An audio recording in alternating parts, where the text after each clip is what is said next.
Police মহাপরিদর্শক Chowdhury Abdullah Al মামুনকে অব্যাহতি দেওয়া হয়েছে। মঙ্গলবার এ সংক্রান্ত একটি প্রজ্ঞাপন জারি করেছে জনপ্রশাসন মন্ত্রণালয়। রাষ্ট্রপতির আদেশ ক্রমে এতে সই করেছেন উপসচিব ভাস্কর দেবনাথ বাপ্পি।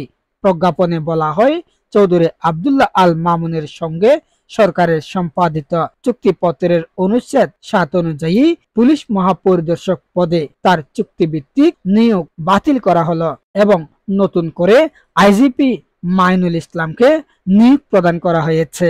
পুলিশের নতুন মহাপরিদর্শক আইজিপি হিসেবে নিয়োগ পেয়েছেন মোহাম্মদ মাইনুল ইসলাম। মঙ্গলবার এ সংক্রান্ত একটি প্রজ্ঞাপন জারি করেছে জনপ্রশাসন মন্ত্রণালয়। রাষ্ট্রপতির আদেশ ক্রমে এতে সই করেছেন উপসচিব মোহাম্মদ মাহবুবুর রহমান শেখ। এতে বলা হয়, মোহাম্মদ মাইনুল ইসলামকে পুলিশের নতুন মহাপরিদর্শক নিয়োগ করা হয়েছে।